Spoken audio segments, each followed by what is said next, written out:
के लिए यहाँ बैठ गए हैं, जो 3 महीने से हम अपने अपने डिवीजन में बैठकर जितने भी हमारे भाई हैं 3 महीने से बेरोजगार हो गए हैं। इस मैनेजमेंट ने हमें इस हद तक पहुँचा दिया है कि हमारे बच्चे, बीवी बच्चे, माँ बाप, बूढ़े माँ बाप सारे भूखे मरने की नौबत पे आ गए हैं। आज जब बिल्कुल हद हो गई है तो भाई हमने बीएसएफ मुख्यालय नेहरू प्लेस के सामने बैठ गए हैं। हम यहाँ से जब तक नहीं उठेंगे, जब तक हमारे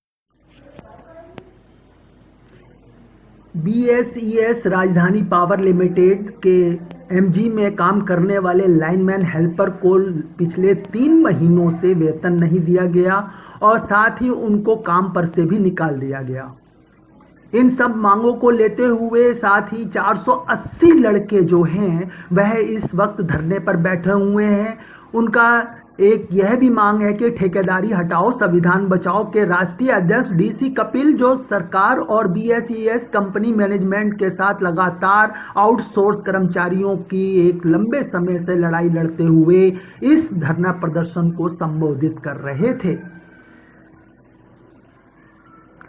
उनका कहना था कि आज 480 से ज्यादा लड़के सड़कों के ऊपर बेरोजगारी और बिना वेतन के संघर्ष कर रहे हैं। इनका भविष्य अंधकार में है।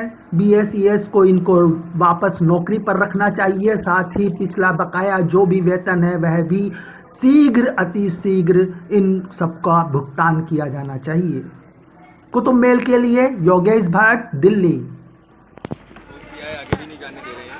तो हम अपने सारे भाइयों के साथ साउथ और वेस्ट के 12 डिवीजन के लोग हैं, 480 लड़के के साथ आए हैं। इनका परिवार भी है, सारे बेघर हो गए हैं, खाने के एक एक रोटी के लिए तरस रहे हैं, बच्चे स्कूलों की फीस नहीं जमा हो पा रही है, सारे त्रस्त हो रहे हैं। लेकिन BSES के कामों में जू नहीं रेंग रही है, सारे परेशान हैं। ये कितने महीने तनख्वाह नहीं मिली आप? सर 3 महीने हो गए। 1 जुलाई से हम लोगों को बैठा रखा है। 1 जुलाई से हम सारे घर पर बैठे हुए हैं। कंपनी कोई भी नहीं हमारी सुध नहीं ले रही है, परेशान करके रखा हुआ है और कोई वो नहीं। कितने दिनों से काम कर रहे हैं आप यहाँ पर? हमें सर कोई 10 साल से हो गया, कोई 15 साल से, 15-16 साल से सारे लड़के काम कर रहे हैं। और आज इन्होंने 3 महीने से हम लोगों को घर पे बैठा दिया है। अब ये लोग जो मजदूर इतने दिनों से काम करते हुए हैं, अब कहाँ जाएं, किसके पास जाएंगे ये? और कोई काम इन्होंने करा नहीं है आज तक। जो इन्हें आता है आज उनसे इन्होंने बेघर कर दिया है। घर में खर्चे वगैरह में काफी सर हर चीज़ का खर्चा है। बच्चों की पढ़ाइयों की, स्कूलों की फीस नहीं जा रही है। एग्जाम बच्चों को स्कूल वाले नहीं देने दे रहे हैं। घर से एकदम एक एक रोटी को तरस गए हैं सारे। स्कूल से बच्चों को हमारे बाहर निकाल दिया जा रहा है कि आप पहले फीस भरें। अब इस BSES के चक्कर में हमारे बच्चों का भविष्य खराब हो रहा है। प्रशासन क्या कर रहा है? प्रशासन कोई सुध नहीं ले रहा है। प्रशासन झूठी FIR करा रहा है लड़कों पर, बाउंसरों के द्वारा डराया जा रहा है। अपने ब्लैक लिस्टिक और गुंडे ठेकेदार जो उतार दिए फील्ड में, उन्होंने हमारी 480 परिवार आज जो लाइनमैन हेल्पर हैं और उन सब के परिवार यानी कि 4-5 हज़ार आदमी, उन सबको आज बेघर कर दिया है। और 480 लड़कों को जो 20-20 साल, 15-15 साल से काम कर रहे हैं, उन सबको निकाल दिया है। और जो हमारे पास 2024 तक का valid appointment letter I card है और 3 महीने हो गए हमें कोई सैलरी नहीं दी। आज हमारी ये बात आ चुकी है कि आज हमारे पास हमारे बच्चों की फीस देने के पैसे नहीं है, मकान का किराया देने के पैसे नहीं है। तो इसीलिए जब तक हमारा हक नहीं मिलेगा हम यहीं पर बैठेंगे और जय इस आलोक वर्मा को और इन ठेकेदारों को हटाकर ही हम यहाँ से हटेंगे। कार्यकर्ता हूँ विकासपुरी डिवीजन। और ऐसे हमारे 1 जुलाई से सारे भाई 480 सब भाइयों को नौकरी से निकाल दिया गया है और अभी तक सारे भाई अपने संघर्ष में लगे हैं। आज जाके रोडों पे यहाँ पे धरना प्रदर्शन करना पड़ा है। यहाँ पे भूख हड़ताल कर रहे हैं। जैसे कितने लोगों को निकाला? 480 लड़कों को निकाल दिया कौन गया। सा काम करते थे BSES? मीटर लगाने का काम था सब भाइयों का, वेस्ट और साउथ में।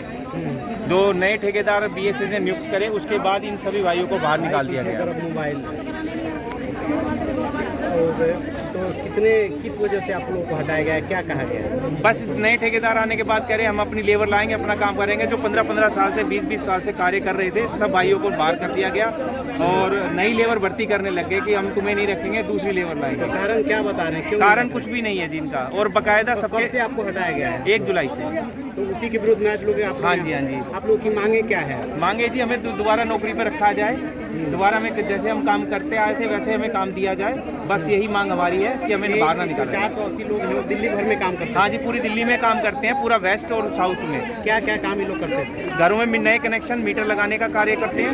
इनको लाइनमैन कहा जाता है। हाँ, उनको लाइनमैन कहा जाता है, जो पोल का काम करते हैं खंभे पे चढ़कर। और इसमें करण सिंह गुर्जर के हत्यारे कर ये करण सिंह गुर्जर हमारे एक लाइनमैन था, जो जाफरपुर डिवीजन में खंभे पे, नजफगढ़ जाफरपुर डिवीजन लगता है, वहाँ पे खंभे पे चालू लाइन पर, वहाँ के अफसर ने उसको चालू लाइन पे खंभे पे चढ़ाया, जिससे खंभे से गिरने से उसकी सर पे चोट लगने से मौत हो गई। और उस कारण में जो हेलमेट उसको सेफ्टी के लिए दिया गया था, जो सेफ्टी के लिए हेलमेट दिया गया था, वो इतना कमजोर था, वो गिरने से हेलमेट के 4 टुकड़े हो गए। हेलमेट टूटने से वो भाई एक्सपायर हो गया ऑन द स्पॉट वहीं जाफरपुर में, जो करण सिंह गुर्जर है। और ये सब अफसरों की मिली भगत है, जो टेंडर चेंज करना, ठेकेदारी प्रथा, हर साल में ठेकेदार बदल देती है। आप लोग कितने दिनों से नौकरी कर रहे हैं? जी, हम मेरे को इस पर नौकरी करते हुए 15 साल हो गए हैं BACS में, जो मीटर लगाते हैं। ऐसे जितने लोग को निकाला गया सब सभी जी 15 साल से 10 साल, 15 साल, 20 साल सब हो गया। 2002 से काम करते आ रहे हैं। Subscribe now and press the bell icon. Never miss an update.